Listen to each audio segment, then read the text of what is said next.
Obamacare was going to lower your costs by $2,500 a year for the average family of four. Well, it turns out that's not true, and that's not happening. Let me talk about it with our next guest this morning, Ed Hodgson. He is a benefits consultant for Synergy Benefits. They help develop and implement cost-effective benefit programs for employers across our great nation. Ed, welcome back to the Voice of Texas. Hey, Chris, thanks for having me on. Happy Friday to you. And to you as well, sir. TransUnion Healthcare reporting that healthcare costs spiking by 11%, out-of-pocket costs for the consumer, directly contradicting the promises made by President Obama and his team. Quote, our latest report demonstrates that consumers continue to feel the pressure of rising health care costs, according to Jerry McCarthy, president of TransUnion Healthcare. Despite a slowly improving economy, many consumers are finding they have less money to make these payments. What say you? 11% sounds great. Mine went up 41%. So I don't understand. Affordable Care Act's not working. What? Yeah, I know, right? The Affordable Care Act has become increasingly unaffordable. I mean, all of that aside, just for the moment, we invested. Now they got me doing it. We wasted $3 trillion taxpayer dollars in implementing this piece of garbage. For what? A transfer of wealth. That's all it did, folks. And put the control. And you know what? You know who's fighting this, Ed? Who's fighting getting rid of Obamacare? The insurance companies. And the traitorous insurance companies are trying to prevent us from going back to a consumer-driven system, a consumer-friendly system. And look, all we need is we have less money in our pockets because of Obamacare when we were promised just the exact opposite. Yeah, the insurance companies don't know what side to be on, right? So they're going to play both sides of the fence. But, in all seriousness, healthcare costs have been trending up in double digits, since HMOs were going to save the day. And all HMOs did, $5 babies, $5 surgeries, $5 everything, was make us horrible consumers of healthcare, right? We became very high utilizers of healthcare. And so, with the Affordable Care Act, what it's done, it's added an additional, 3 to 4% in a tax that is embedded in every premium dollar that people that have insurance pay for, and that's transferred directly to the federal government to help offset, bad risk that these insurance companies might have with removing medical questions from that. So if you were going to get a 10% rate increase, now because of the Affordable Care Act, you're going to have a 14% rate increase. But, right. Costs continue to go up, plans become worse, co-pays increase, more of the routine aspect of health care fall on us to pay for. Yeah, because of Obama's payoff to the traitorous insurance companies, employers around this country, folks, are seeing a 20% increase in premiums that they will pay. So what the employers are making decisions, okay, how do we absorb a 20% increase in costs? And they're shifting some of that responsibility to their employees. And that's why we're getting more money coming out of our pockets. So it's hurting us. It's hurting the employers. And guess who's fat and happy? Government is, because they have more control over our lives. And so, too, are the traitorous insurance companies. Do I have that about right, Ed?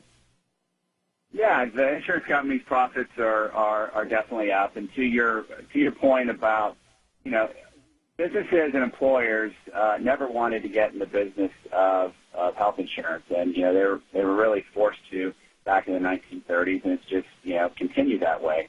But the employers are at a crossroads. They can't afford can't afford additional money to pay for these high health premiums, and so us as the employees working there. The plans have gotten worse. The government has, created this metallic table of plans with the, gold, silver, and bronze.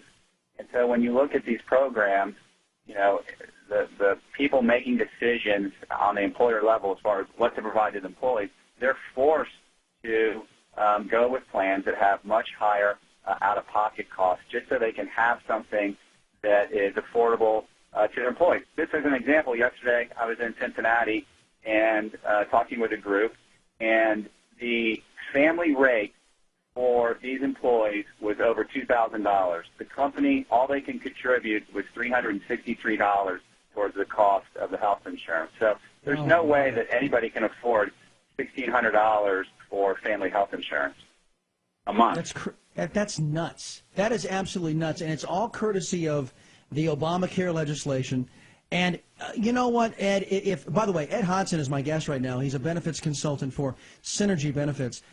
If Obama had sold us that, you know what, this is what, let me be clear, this is what Obamacare is really about. We're cost shifting because everything is so expensive. Nobody knows how to shop for medical care anymore, and we're going to shift more cost to you, more money out of your pocket. Would have Obamacare passed?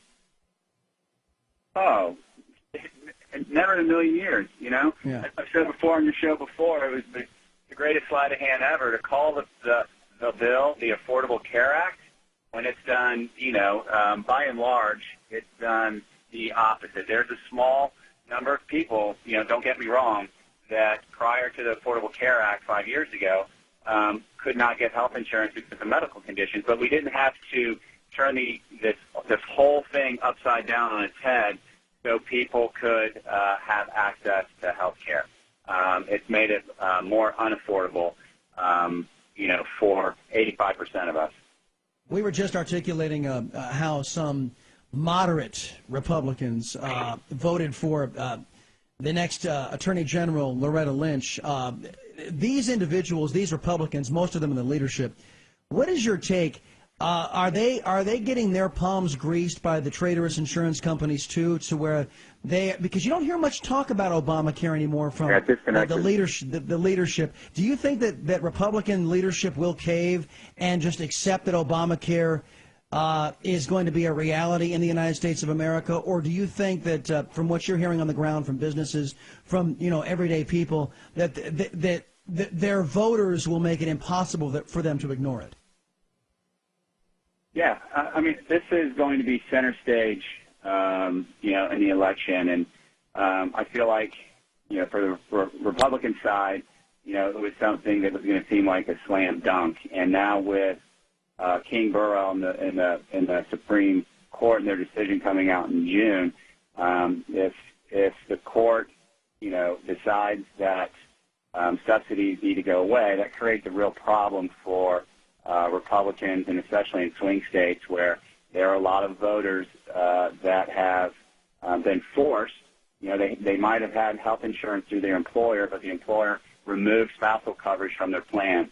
Or if there are under 50 employees, they stopped providing health insurance, so these people had to go to the exchange to get health care coverage. And so some of them have gotten subsidies, and that's going to pose a problem.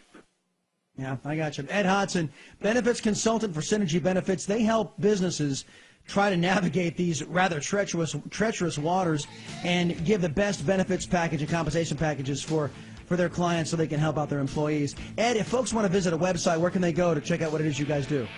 www.synergybenefits.com. Thanks, Chris. All right, buddy. Have a great weekend. More to come the other side of the break.